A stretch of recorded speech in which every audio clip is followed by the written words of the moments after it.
This afternoon, the Fed cutting interest rates by 1/4 percentage point in line with what economists had expected. Fed Chair Jerome Powell suggesting the cut was needed due to a unique economic situation in which job growth has slowed, but inflation remains stubbornly high. Recent indicators suggest that growth of economic activity has moderated. GDP rose at a pace of around 1.5% in the first half of the year, down from 2.5% last year. The moderation in growth largely reflects a slowdown in consumer spending. While the unemployment rate remains low, it has edged up. Job gains have slowed, and downside risks to employment have risen. At the same time, inflation has risen recently and elevated. Scripps News business and tech correspondent Mara Barrett was at today's Fed announcement. And Mara, walk us through this rate cut. What does it mean for everyday John and Joes?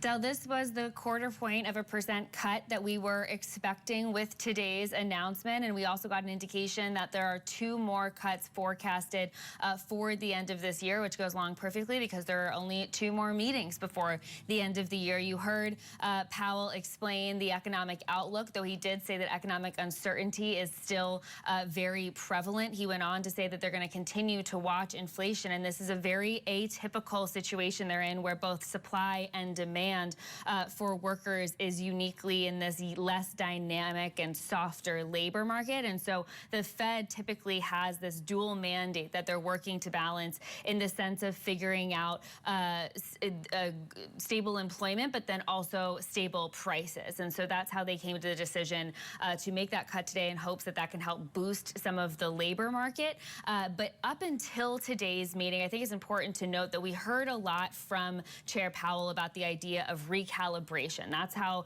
they explained holding on making these cuts. But then today he said to view the decision as a risk management cut. I want to hear a little bit more on that.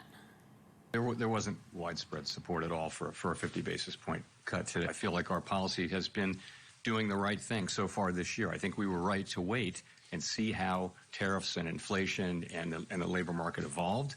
I think we're now reacting to to the much lower level of job creation and other evidence of softening in the labor market, and saying, well, those risks are maybe not fully balanced, but moving in the direction of balance now. And so that warrants a change in policy. And so he feels comfortable with the decision they made to hold. This is the first rate cut we saw this year. Now, in terms of impact that this will have on your wallet, you can expect to see interest rate cuts or reductions on your credit card payments, car loans. If you're considering exploring a HELOC or a home equity line of credit, this would be a good time to pursue that, especially if those 2 forecasted continued cuts before the end of this year play out as well, because that could, say it's another 1/4 point each time. That's a total of a 3/4 point in the last quarter, basically, of this last year, of the year leading up to the holidays. Now, consumer confidence and expectations about pricing remaining higher ahead of the holidays will play a role, but Chair Powell did say today that they expect this inflation that we're seeing to be, quote, short-lived, and hopefully just a one-time price increase as a result of President Trump's tariffs, Del. Mara, drama at the Fed is like drama in Mr. Rogers' Neighborhood, but there actually is drama, political drama playing out at the Fed. How did that play out? 2 elements of drama, Del, which is way more than we ever tend to expect when covering these types of meetings. And the Chair Powell was asked about both the appointment of Stephen Miron, who until Monday was the chair of the White House Economic Council, and then all of the back and forth legal drama when it comes to President Trump's attempt to fire Board Governor Lisa Cook. Now, Powell remains pretty tight-lipped on both of these elements, acknowledging that there is a new committee member in Miron on the board, and that independence is still going to be maintained. And then in terms of Lisa Cook, he said that he can't comment on ongoing court cases. So we didn't get much insight in the sense of that, but the questions were certainly asked, especially around the appointment of Stephen Miron, given his role in the White House, his ties to President Trump, and whether or not that could influence the decisions that get made in the Fed. And he did expand a little bit on the fact that one person, he said, won't be able to have much sway at the behest of any political ties. I want to hear more on his response to that.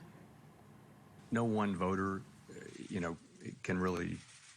The only way for any voter to really move things around is to be incredibly persuasive, and the only way to do that in the context in which we work is to make really strong arguments based on the data and one's understanding of the economy. That's really all that matters, and that's how it's going to work. And I think that is the way the institution, that's in the DNA of the institution. That's not going to change. Remember, there's 12 governors that vote at each of these meetings that ultimately make the decision. As he pointed out, it's not just him that's making the decision and Chair Powell or one other person getting added to the committee that could influence it as well. But he did note that we should see, as these governors give various speeches across the country, have various events, that we should be able to see and hear in their actions and their speeches their commitment to the independence of the board. And so that kind of gives a preview and an indication that Stephen Myron is one that should be adhering to that as well. There were several questions again about whether Powell was concerned about the ties to the White House, and again he just kept maintaining that point of independence and that they are doing what they need to do best to serve Americans. Dell. Scripps News business and tech correspondent Mara Barrett. Mara, as always, thank you very much.